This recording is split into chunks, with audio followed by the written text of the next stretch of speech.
All right. Well, hello everyone. I'm Mary with CMA Weekly, and today we have Emma Wyatt from Grammarly, who's going to share with us her thriving advocacy community and Slack.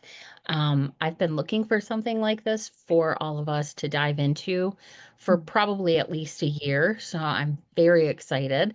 And just to say how our calls usually go, people do tend to interrupt or ask questions in chat, and I will stay on top of chat and make sure I interrupt for anyone that puts a question there. But feel free to raise your hand, and Emma should be able to see and call on you. But if she cannot, I will let her know that someone has a question. And Emma, you can take it from here. Thank you so much for being with us. Thanks, Mary. Yeah, if you can help facilitate the chat, I can keep a hand on any hand raisers. Feel free, like Mary said, to please interrupt. This presentation, if I run through, is just 30 minutes. We have tons of time for discussion and Q&A. So don't hold your questions if you want to ask anything. But again, my name is Emma. I lead our community efforts here at Grammarly. I've been a community and customer experience professional for over 8 years now. I've been at Grammarly for close to 5 and was at like very boutique softwares before that. But as Mary was saying, I'm part of a few different other communities, and there seems to be quite the theme of 2025, which is ambassador and advocacy communities, especially in like the SaaS atmosphere. So yeah, I'm really excited to share what I've been finding in my lessons and pitfalls and what I can give to recommend for all of you to try.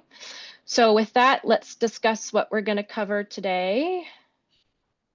Sorry, I'm just moving up my screen here so that I can access my mouse. So this is what I plan to cover for our call. So I'm going to tell you a little bit about Grammarly and what we do here in our community. The Grammarly Collective is what we call it. I'll tell you how we identify our advocates and how we nurture them and what sort of activities and strategies we do with them. And then how we contribute to our company's goals to ensure that my program continues to get funded and invested in at Grammarly. So for first, here's a little background on the Grammarly Collective. So what you see here are some snippets of what our community looks like. So for those who may not be as familiar with Grammarly, we are a productivity tool that helps professionals achieve their best work through AI. We plug in across 500,000 apps and websites and give writing, grammar, spelling, clarity suggestions in addition to generative AI capabilities. But when we first started discussing the launch of this community, I wanted to position to our VP of marketing at the time that we had the chance of building a community here at Grammarly. It was the first of its kind. And we didn't really have a complicated product at that time. For those who are familiar with Grammarly, it really just involved downloading a browser extension or a desktop app and writing with it. But we definitely have grown and grown up since then. But at that time, what we did have was a really strong army of fans that were singing our praises across social with their colleagues with their peers. I knew when I started at Grammarly, everyone was like, oh my gosh, I love Grammarly. We were famous from our YouTube ads. So that's how we decided we needed to build something around those fans. And that's how we came across the launch of what we call the Grammarly Collective today. It's been a journey with lots of lessons, but we are a thriving community of 500 plus ambassadors now that all contribute to different lines of business. And what you're seeing here on the screen is our webpage with the application form, our welcome emails that we send to our ambassadors, a little screenshot of our Slack community and what it looks like, and then an example post of what our ambassadors share, because they do get welcome swag as soon as they join. All right. So who are our Grammarly ambassadors? We call them Grambassadors. I know it's pretty clever. They love calling themselves Grambassadors as well. They are our most vocal individuals and advocates who are already screaming their praises internally at their organizations, again on social, and just recommending that tool to others. And so we are bringing them into the Grammarly Collective in order to continue building relationships with those fans. So we do have a qualification process for our ambassador community. It is a closed application style community, as you saw from that screenshot on the website. And there are a few reasons for that. We really want to qualify our ambassadors based on some of the bullets you see here on the screen, but we also just want to ensure that they really are the power users and they say who they really are. We also are a bit location specific right now, as we are a team of 1.25. So as we build that up, we may look at building a global team, but we really do target the folks that are in our tier 1 marketing countries, such as Canada, US, and the UK. But beyond that, they really allow us to handpick who might be the best ambassadors for us at this time. So perhaps we really need ambassadors in our enterprise offering. So we'll prioritize folks that work at one of our enterprise accounts versus a self-serve account. But again, it gives us the option to have that freedom of who we want to prioritize into the program. Emma, can I ask, what do you Yeah. do with people who want to join the program, but they don't fit either of those qualifications? Do you send them somewhere else or just let them sit in a queue?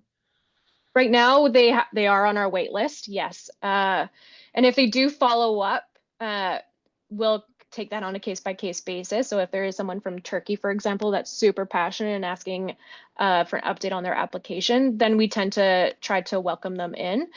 But we just are really honest and transparent with them that most events are in like the time zones of North America. So, but we do record everything. So things might not be super accessible to them. But we try to work with them as best as we can.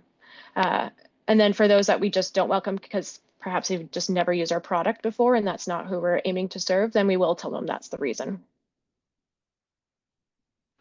Perfect. Yeah.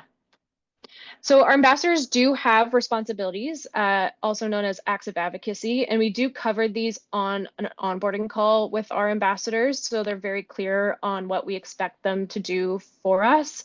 And these acts can range for whatever, frankly, you really need for your business, but we ask them to create net new social content. We ask them to react and share our social posts. We ask them to write testimonials for us on our product, but also kind of just their use cases on how they use Grammarly, writing Gartner Peer Insight reviews or G2 reviews, attending events, sharing the news of events. Honestly, it could be whatever it may be, but the ultimate end goal is encouraging others to adopt and use Grammarly. So one recommendation that I have, again, we do an onboarding call where we cover all of these and the expectations. But if you have a place that can be like a resource hub for your ambassadors, being able to list some of the options that they can participate as an ambassador and making it super clear really helps to keep them encouraged and thriving. That's one example of questions I get from our ambassadors as soon as they join. It's like, okay, what can I do? Like, how can I jump in? What do you need first off? And that's also kind of one of the reasons we give them welcome swag, because as soon as they get that, they run to LinkedIn and like share and praise it. And so that gets them their feet wet in creating posts for us. And even one of our ambassadors yesterday said she had a photo shoot with her husband just so that she could create that photo shoot. So, or that LinkedIn post. And then, yeah, swag always works. That's one takeaway that I have for all of you today. Okay, diving into our customer and advocacy tools here. So it might seem a little overwhelming here, but I kind of want to paint a picture for all of you, and that's really thinking about building a home. So you kind of have to start, like, your community is your house, your tools are your house, but everything you put into it really makes it a home. So kind of think about that visual as we go through the rest of this presentation here. But these are some of the tools that we've built for our community house, but it didn't start that way. We were in like a 1-bedroom dire apartment when we first started, with just a Google form, Google Sheets, and Gmail. People were only hearing about our community through word of mouth or for one-to-one invitations. If they did Google us, it came to the Google form that they had access to. But now, because of additional funding and visibility internally in our program, we've been able to really invest in the tools that you do see on here on screen. And I've broken them out into 5 different sections for you. So for awareness in the application process, we use Contentful for our website. Outgrow is what our application form is made through, which then links to Google Sheets and also through to Common Room. And I'll dive into Common Room in a sec. For the communication in the actual community, we use Slack. That is our primary forum for our ambassadors and our champions. We use Iterable for email communication along with Gmail. And then reporting and engagement. So we are huge Common Room users here at Grammarly. And for those who might not know of Common Room, they are a reporting and engagement software they use, but they're heavily used also for RevOps and sales teams to identify those like prospects for potential deals. But how we use it is anytime anyone joins our Slack community, they are added into Common Room and tagged as a brand ambassador. And then that way we're able to find anytime they've shared on LinkedIn, anytime they've shared on X, anytime they've shared on Reddit or YouTube, we're able to track those engagements as well as how many messages they're sending on Slack, where they're located. It really is an invaluable tool for us. It also offers us a way to do welcome messages that are automated, which also help. And then Salesforce. Salesforce, we're able to tag which accounts have ambassadors for our sales team so that they know that they have that champion that they can lean on for any discussions internally. We also incentivize our ambassadors, and I'll dive into that in a sec. And we do that through a platform called Goody. And so those are kind of on the cuff gifts that you need to send as like, thank you for speaking, thank you for writing a blog for us, whichever that may be. Our welcome gifts are sent through Creative Marketing Concepts. And then lastly here, before I get to any questions, is our advocacy tools. So we do use user evidence, and we use that to identify advocates through surveying. And we've recently onboarded Champion as well, which I know we talk about quite often in our CMA community.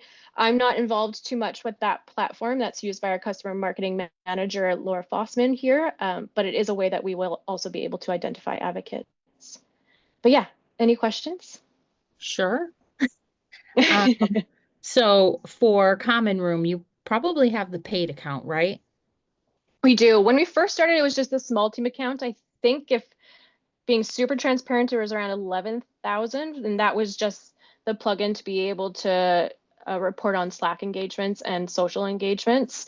Then we had to upgrade to the enterprise offering because we ingest Salesforce and product usage data now into Common Room. And then we've now even upgraded because our RevOps and sales organization has adopted Common Room. Oh, wow. So you are all in on that. That's We are awesome. we are an ambassador of Common Room. Yeah. That's awesome. Yes, we do have other questions. Um, Rhea, Rhea asked, do you tend to get on calls with everyone who joins your program? Yeah, I am the one that facilitates those calls. So, and I do it in a bit of a manual process. I'm not gonna lie, so it's not for everyone. We do need to invest in like Luma or something else. But for as we onboard in cohorts, I actually add a Google Calendar invite into their calendars. So I ensure that they see it and that it's in their calendars. And we get honestly an average attendance rate of about 70%. So it's a really strong attendance rate, but it's worth the manual payoff in that sense. And then yes, I'm on that call because I want to kick their journey off with getting to know me and that I'm their person and that I facilitate those relationships. So then when I need to go to them and ask them for a favor, such as like, hey, can you give me a testimonial? Hey, are you interested in writing a blog for us? They already know who I am, and I'm not just some stranger asking them for some sort of help. Right. Okay. And do you have both customer and advocacy in the same Slack instance, or Mm. um, how is that? Good question. So we actually don't have a separate customer community.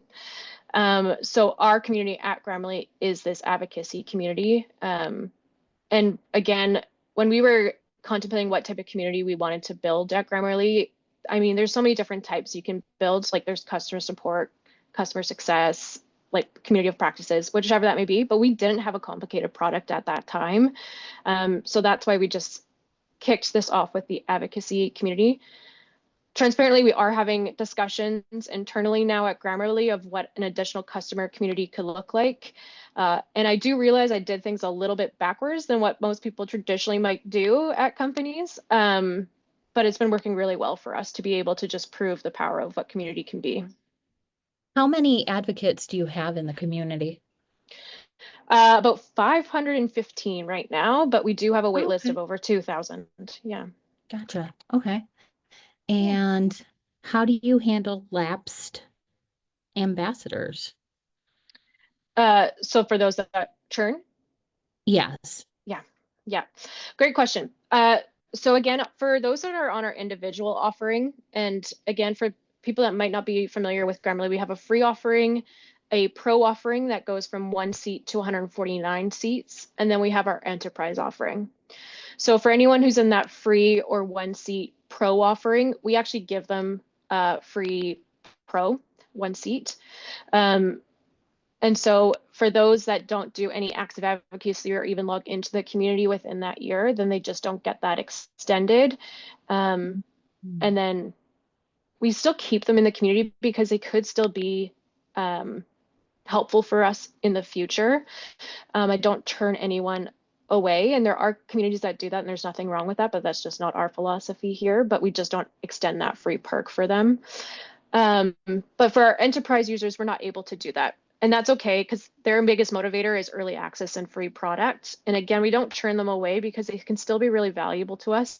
And being able to have them in our community makes us be able to understand their use case, where they work, especially when they're in common room, and being able to track that. So if we have someone that says like, I need a user that's in FinServe, that's a marketing manager, we can then go into our database and see who has touched our community at some point and then reach out to them and see if they're any interested in working with us. Perfect. Okay. We do have a couple other questions, but I think we might be Yeah, able to answer them as you go on. sure. So let's go ahead. Thank you. Alrighty. So diving into why Slack. So there are a lot of benefits of using Slack. Uh, the first one, though, and this is the main reason why we chose it, besides cost, of course, is that it is a tool that many professionals are used to and use. So the one big piece of advice for community managers is you have to meet your members where they are. You can't expect them or force them to go into a place or a tool that they're not used to, or else that's going to require a lot of lift and a lot of enablement and a lot of marketing and pushing towards that. Um, so that's been the main reason we did use Slack. And it is a platform that is set up for real-time communication and collaboration. So it is a very lively atmosphere for people to always tap into. Again, it does require a lot of nurturing, and we will continue to go into those strategies later on that call. Um, but there are also some challenges, and I do really want to be, again, transparent with those challenges because Slack may not be for everyone. And it really depends on who your customers are and perhaps the tools that they are familiar with. And that's with like enterprise customers. They may not be as familiar with Slack, and that's probably because they might be like a Cognos or Microsoft Suite Teams culture. So there is that a little bit of enablement with Slack, and perhaps you need to leverage like email newsletters or such to reach them. There is no built gamification system within Common Room. I'll go in how we do acts of advocacy and do challenges and contests in a sec, but that's where we kind of leverage Common Room to track those engagements. But there isn't a point system or a leaderboard that we use. And it can be noisy, so you do need to set channel rules and parameters, of course. And it can be difficult to report on advocacy success. But again, we're able to report on how many ambassadors we have in our enterprise accounts, how many Slack messages they send, how many social engagements they do. And for now, that's what's most important to us. But yeah, Slack's been definitely the recommended platform that we run with. Is there any questions particularly on Slack there, Mary? Let me look. I think there's a couple new messages. Yeah, Zach asked what parts of gamification would be interesting in Slack. Yeah. Um, That's a really great question, Zach. I think what would be most helpful for me, which is what definitely other advocacy tools like Base or Influitive did, or now this new Zealot tool that's on the market, um, is being able to track who is participating. Um, and being able to track that. And then, yeah, if there is a leaderboard to I do argue if leaderboards are really effective or not, and that's a whole other conversation we can get into. I think what makes our community thrive, though, is the collaborative atmosphere of everyone participating in these challenges. So we encourage people to not just share on social, but circle back and share their post within Slack to motivate others to react and engage with those posts to help, again, just continue to build that awareness fire. But it also just motivates others to participate. So that's where it's like, I don't know if I necessarily need that part of the gamification and to see who participates most, because I really want everyone to participate equally. But that is a good question, Zach, because we just do gamification we just incentivize on a per challenge basis. But yeah. Do you find it very difficult to keep up with the manual aspect of that tracking? Sometimes, but again, that's where we leverage Common Room.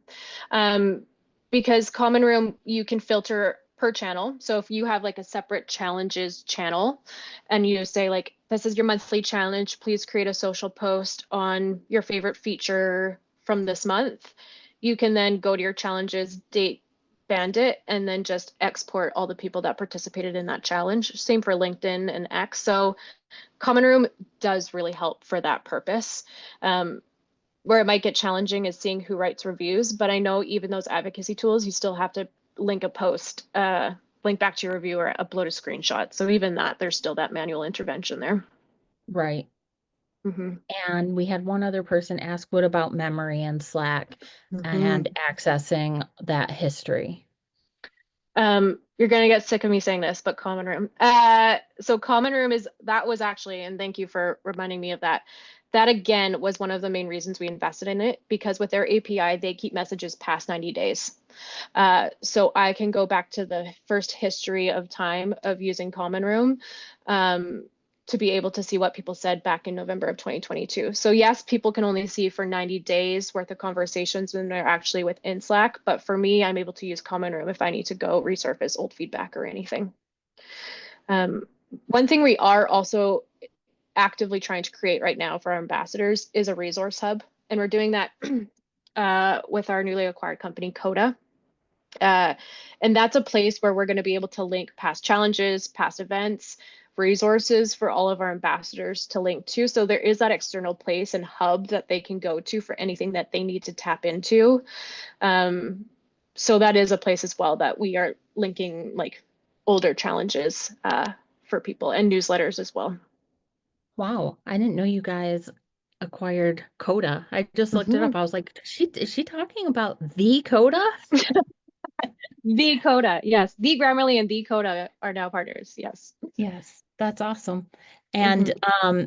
so one thing I've noticed in doing a Slack channel is that I have to keep posting the resources, like the place where they can go find, like what you Yeah. were talking about in the beginning, where they could go find the advocacy opportunities and things like that. How do you Mm-hmm. get through that? Mm. I don't know if there's a way around that, Mary, and that is unfortunately not unfortunately, but it is one of the opportunities for community managers. And if you think about that, that's again just re-educating everyone that you are their resource and you are that person, that facilitator of that community that builds those relationships. Right. But we will link it in their onboarding email. So as soon as we select them to be part of their next cohort, we send them the first email that says, order your welcome kit, join our Slack community. 3 days after that, we send a reminder of, if you haven't yet, please join our Slack community. Here are some ways you can quickly participate, and here's a link to the resource hub. So that's first. Then we'll also link it in the Slack welcome message, and then we bookmark it in probably our announcements channel that we linked there. But I don't think there is going to be a way, unfortunately, of continuing to re-educate people to visit that resource hub. But every Yeah. channel, every event, every announcement is always going to say like, and just a reminder, it's now located in your resource hub. So it's just that constant re-education of pushing Yep. people there. Creating a new social norm. That's where, Exactly. what'd she say? Habits. Sarah just asked, can using canvases help? Yes, they can if I build that social norm of us using the canvases. Right now, I just post a community compass every other week that says, hey, this is where all your resources are, Yeah. to try to help people remember that. But I also feel that canvases are only available on the pro license of Slack.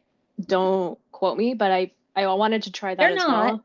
They're not? They're Okay, not, that changed. but it once you like click them off, then like I know you can do a show by default in that the first time people go in there, they see it, but my Mm. experience is that it doesn't keep showing up. So I don't know. So Zach says only the channel canvas is available free, so one per channel. And again, it Yeah. goes back to that argument that not everyone's familiar with Slack too. So you do want that place of people who might not be comfortable going to Hmm. Slack, which can be a very noisy and intimidating atmosphere, but still want to find ways to participate as an advocate or ambassador. Um, and so you have that place where they can just be able to go and visit, and be able Right. to kind of understand their assignment. So they feel like they're still contributing and doing something, but they're not that extroverted person that wants to like dive into the party. Death by Now, Slack. Yeah. when say, oh, I cannot remember what death by Slack. That's funny. Um, I can't remember what I was going to say. So you go ahead. Okay, no problem. Okay, so how do we turn our customers into advocates? So again, continuing on that housing philosophy, we really need to find people to live in it, and also be the welcoming party. We want people to come to the housewarming party. So you need to identify your advocates, and use the data and the tools that you have at your disposal within your organization. Again, when we first launched the Grammarly Collective, we used social listening. We filtered up by positive social mentions from our customers, and then we picked 10 to 50 of them, and we just sent them one-to-one DMs and saying, look, we're thinking about launching this thing. These are the perks you're going to get. Uh, this is how we're going to facilitate this. Are you interested in? And I don't think I got a no. Um, so that was kind of how we kicked it off. And our social support team at Grammarly, as soon as they see someone that is already singing praises on social, they'll flag that to me, and they will say, like, this person is already doing one of your requirements for being an ambassador. Do you want to invite them in?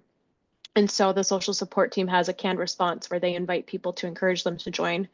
Even for those that like want just swag, for example, we tease them, to become ambassadors. Also, user product usage data.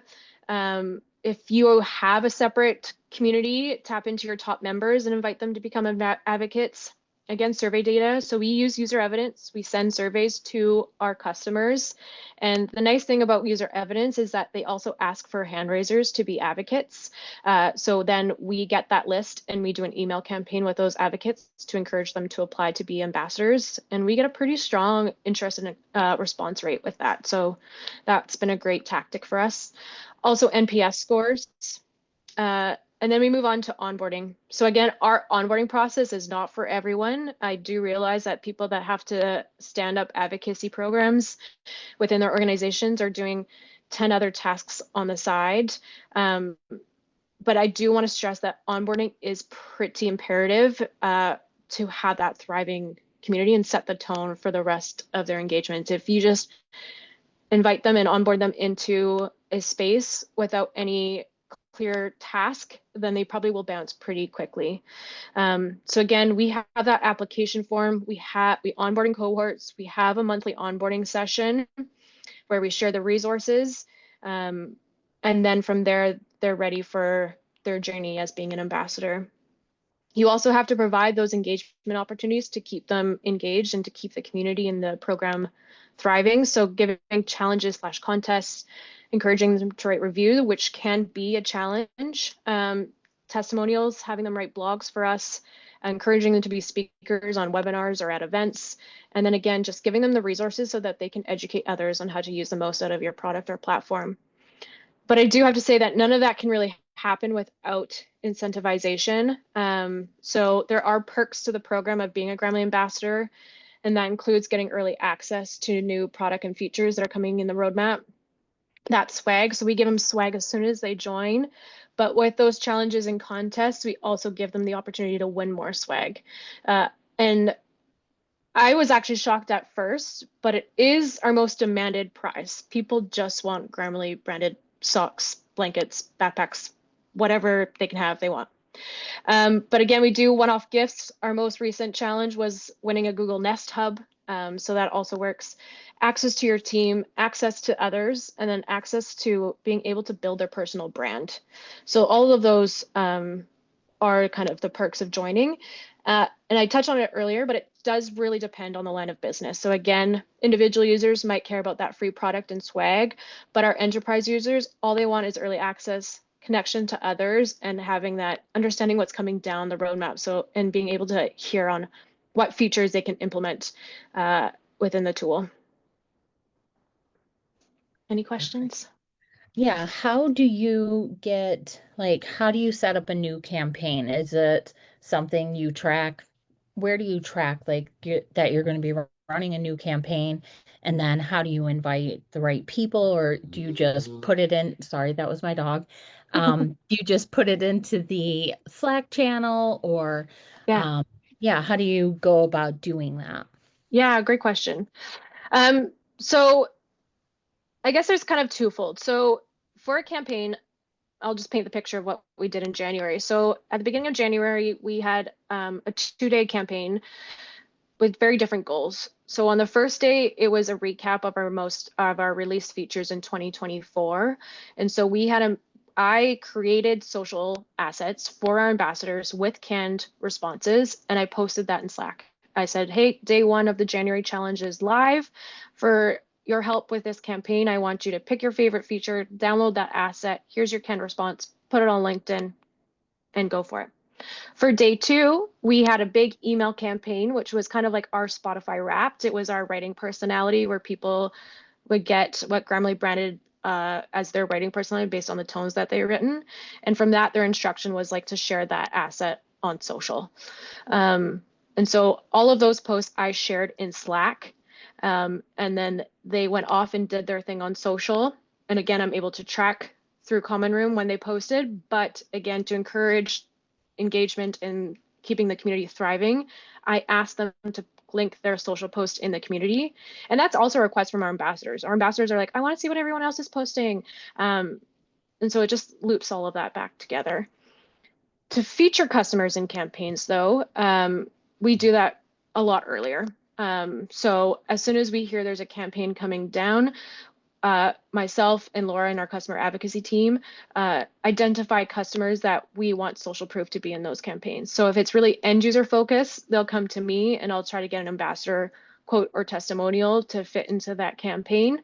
But if it's an enterprise brand, then that will go through our customer marketing team and Laura to identify those opportunities. Nice. Do you have some of this set up with like some kind of Zapier for automation? I should. And we do use Zapier. But you know what? Actually, now there's with Coda again and Slack packs and all of that, which I haven't been able to dive into too much. I'll be able to make this a lot easier for myself, Mary, which I'm excited to dive into. Yeah, yeah, absolutely. Okay. Let's see. We had Brittany asked earlier in the call, how do you get or how does this Slack community work with those harder industries like security, Mm. finance, things like that? Do you have people in those spaces as well? Absolutely. Yep. And Grammarly is like a very highly trusted and secured product as well. So we definitely have customers within those, but we do have um, people, unfortunately, that run into issues with downloading Grammarly at their workspace. But again, having them as advocates gives them that opportunity for them to become almost Grammarly trust and security experts. So we really enable them on all of our trust and security posture. But yes, we do have people within those industries. They might be less engaged, but we don't usually have any issues. They might be less. Definitely like SaaS and tech are our most engaged ambassadors and most active ambassadors for sure. Um, but we do get those. And again, using user evidence or email campaigns, we can target to do recruitment campaigns directly for those industries as well. Perfect. Yeah, Common Room has a lot of features. I think it starts at like 700 a month right now.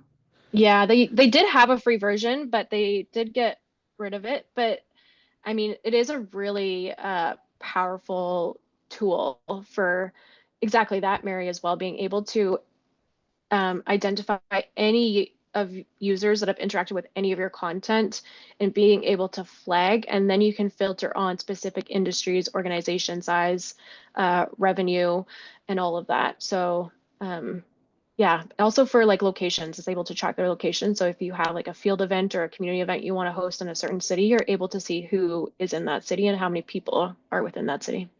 Yeah, I have the free version. Oh, It's perfect. it's still free. You don't get all of those things, Mm-hmm.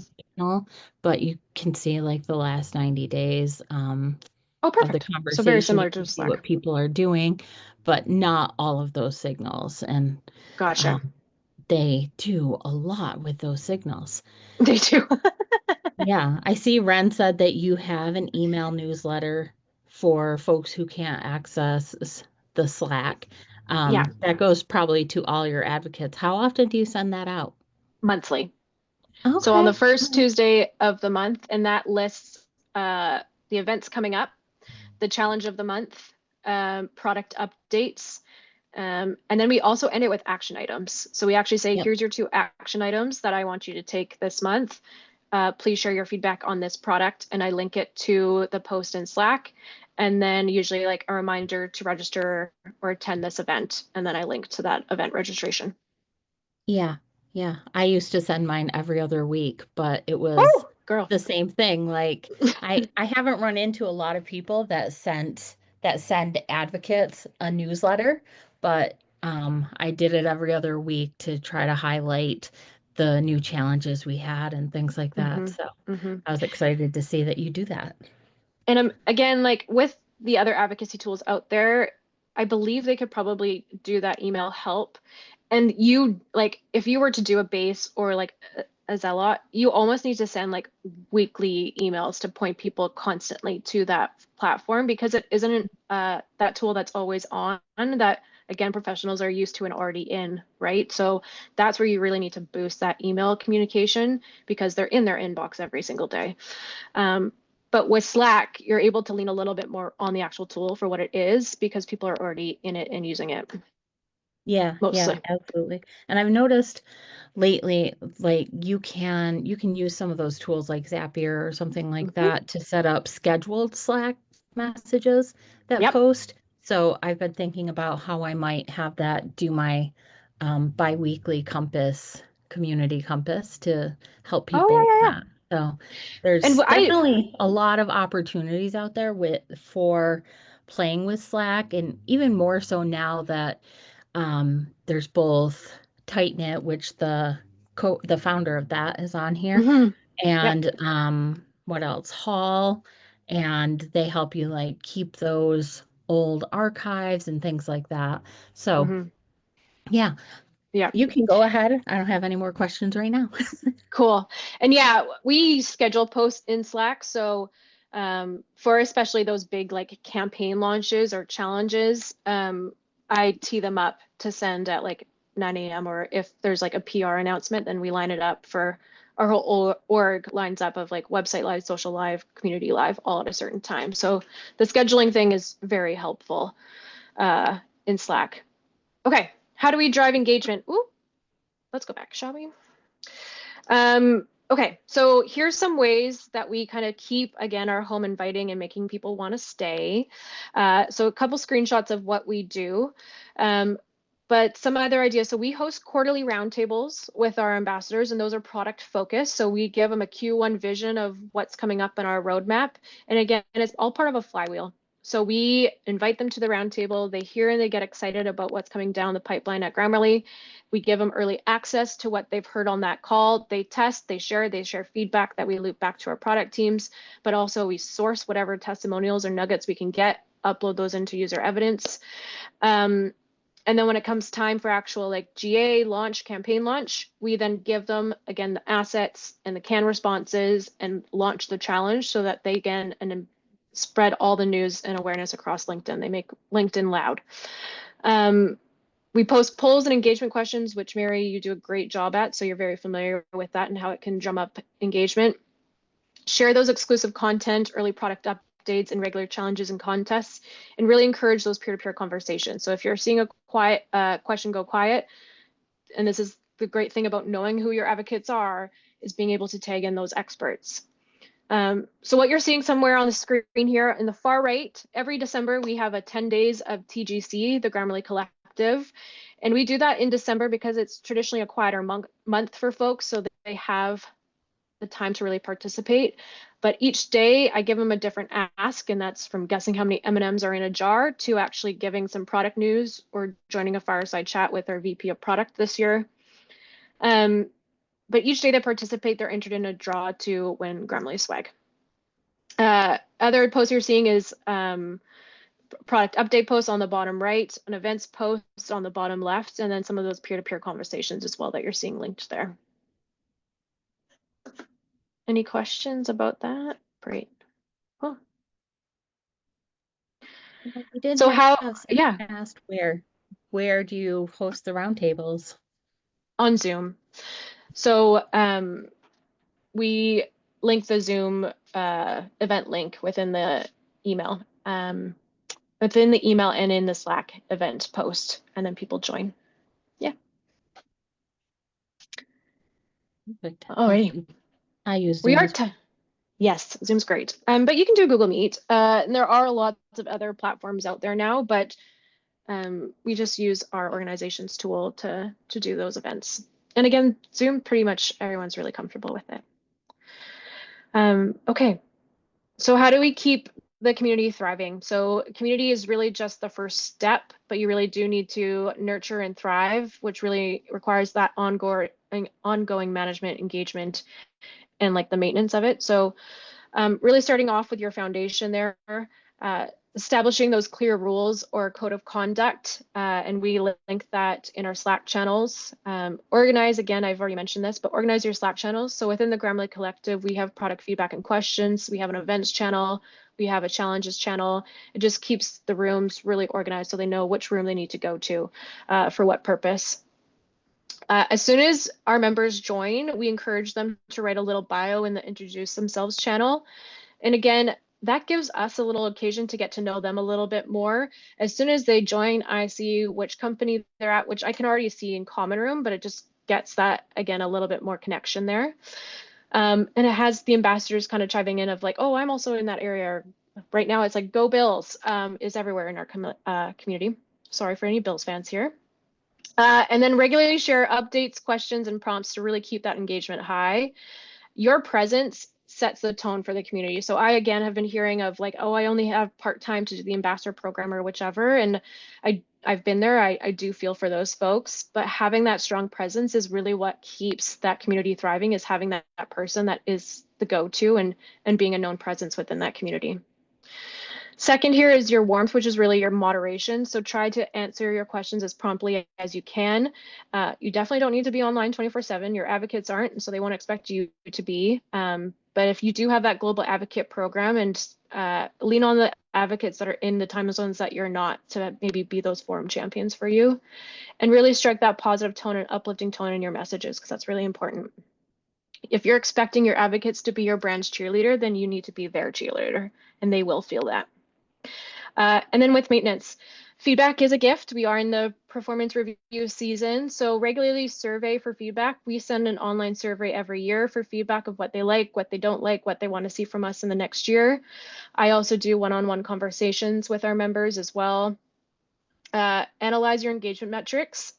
We do that again with Common Room, and learn to adapt your strategies for what's working, what's not. Again, your community is dynamic, so what works today might not work tomorrow or even next year. So it is a constant, ever-changing household, really.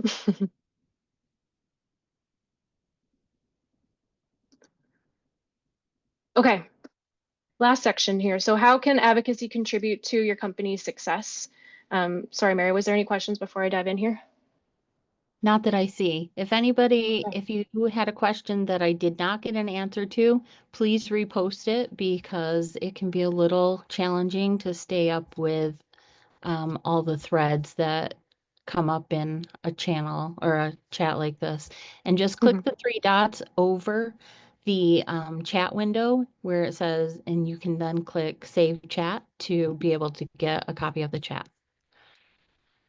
Amazing. Okay, so we ladder up to three different goals, or three different pillars, as well as you can call them, and that's with product, marketing, product, and frankly sales, but customer retention, of course. So for the marketing pillar, advocates really serve as our authentic voice for our brand to help build brand awareness. I don't know about all of you, but if I see an Instagram ad for a company, chances are I'm not trusting it and I'm buying it. But if I see a nano influencer or someone from my direct network recommending something, chances are I'm looking into it a little bit more. So that's why our ambassadors are really important for that. They help build the trust and credibility that perhaps that we can't amongst our users and our potential customers. Since we've launched, I know this number has gone up, but I don't have the more accurate number, but our advocates have shared over 6,000 social mentions, and it's all about them sharing their experience and their product. But again, it doesn't just happen because it is, again, a lot of work that I put in and like making sure that they are set up for that success. Looking at product here, so your advocates are your most engaged customers, making them that gold mine for feedback. So leverage their insights to refine your products, address their pain points, and even co-create features with them. Again, at Grammarly, we give ambassadors early access to new features, and we also have quarterly roadmap reviews with them. And these two perks have really become a staple in our product development cycle here at Grammarly. And then customer retention. So engaging your advocates can only strengthen their connection to your brand, which really does turn them into those long-term fans and evangelists.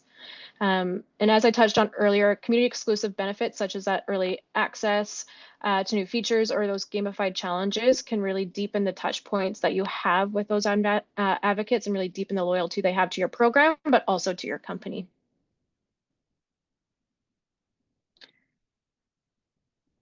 This has So been excellent. Go oh, ahead. great. So yeah, just in closing here, Slack is that free, powerful tool for building community and advocacy. It's definitely the tool that I recommend, and I don't see us leaving from it. I've given some strategies to engage and empower your advocates, but happy to chat through more if anyone has any questions.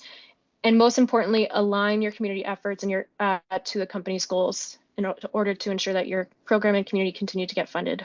But yeah. Perfect. Here for any questions with our last 9 minutes that we have here. Sure. Amy would like to know, how do you go about inviting the ambassadors to write blogs? Do they receive any incentives? And how many blogs have you had them write? Great question. We have, so it's been really a pilot test with us, but that's because we've had some turnover with our blog team. But I think we've had close to 5 ambassadors write blogs for us. And how I get them, some people just come to me because we are Grammarly, we are a writing assistant. And so we do have that strength in numbers of passionate writers. So we are lucky enough that some people are like, can I write a blog for you? And as soon as they offer that, I grab them. But for those, I work with our blog marketing manager to understand like what he's wanting on the blog. And so we're actually doing that right now where we're looking at particular use cases. So we want a blog on how technical writers use Grammarly. We want a blog on how customer success managers use Grammarly. So again, using the relationships that I have with our advocates, I tap into those who I think would be willing to write a blog for us. And I just ask them to outline a draft of how they use Grammarly, get them to draft the actual blog, and then we work with our blog marketing manager to make it come to life. And then, yes, I do give them a gift for their time using Goody. I send them a link to order a gift for $100, and they can order a gift of their choosing. So it's just been a small gift that I can give them for their time. And that contributes to the like the bottom line of your program, really, because if you're going to hire somebody to do a blog post, it's going to be $500 to $1,000. So dollars is way cheaper. You did mention something at one point. I just want to say it sounds like you have a lot of collaboration around your program here, and a lot of like where you're taking the reporting and you're showing that to any of the senior leaderships and things like that. How is that like, am I correct in that? And do you have any tips around that to really show the value of this program to anybody who's asking? Yeah, that's a great question. If Ren's still on the call, who I called earlier as my momager, she is my biggest advocate internally at Grammarly. Uh, and Gotcha. she is in the hub with our C-suite regularly. So as soon as she's walking those hallways, she's putting the bug in their ear about the success of this program. So she's been indispensable for our success. But I also ensure that every month we have a community update going back to the biz. And we're also refining, we're making sure that uh, in our voice of customer programming that community always has a line in there, as well as with new product development that ambassadors are first touched for early access and being able to give a chance for feedback. But there is a lot of internal PR for sure. Um, Yeah. but yeah, it's important, definitely. And Emma, how long have you been in like community and customer marketing for your career? Oh gosh. Uh, I would say collectively about 8 years. So my background actually is, well, my very first background was sales. And then I moved into digital marketing with like website management and social media marketing and blog writing. And then from there, I moved into tech, and that's where I started building community and customer experience programs. And then here at Grammarly, I went back into social, funny enough. And then I built this community from the ground up. So yeah, Yeah, I can tell collectively about 8 years. you have a lot of experience and you put in the thought through all of these processes. And just from me, I'm very impressed with what you've done. Oh, I've been thank you, Mary. doing community for 14 years, and I don't give that compliment to a lot of people. I I'm mean, gonna I get love a post. everybody, but I'm very impressed with what you've done with this. This is amazing. Thank you, Mary. I mean, I wouldn't lie. There's been a lot of blood, sweat, and many tears. Burnout is real, for sure. But again, having those people internally that can be your advocates is really, really important. And if you don't have those, I honestly feel for you and like reach out to me and I can help you try to figure out who those champions can be internally at your organization because that is the game changer. Yeah, absolutely. Okay, we might have room for one more question if anyone has any. You can go ahead and interrupt me or post in the chat. Otherwise, I'll be posting this probably at the beginning of next week and sending out an email to let everybody know that it's live. I'll be adding the chapters that YouTube has because that seems to really help with people viewing. And Emma, will we be able to get a copy of the presentation? Yeah, I can send it to you, Mary, if you want to include it in your recap or your Perfect. update for sure. Yeah, and Yeah, yeah, so if that's all, then thank you everyone for coming. Go shout about how awesome Emma was today. She is on LinkedIn, and I'm sure that she would appreciate that. And we're just so glad that you could come on and help of us learn course. more about using Slack and the processes around that. And feel free to come back and share more with us anytime. Absolutely. Yeah. And I'm available on LinkedIn. If you want to apply to be a Grammarly ambassador, I'm only doing my job to advocate for that. So feel free. I can link that as well. And we can welcome you in and prioritize your application. But yeah, Yeah, thank you everyone for coming. And Ren, thank you so much for showing up and supporting Emma in this. This has been great. Have a good weekend. bye everyone. Bye.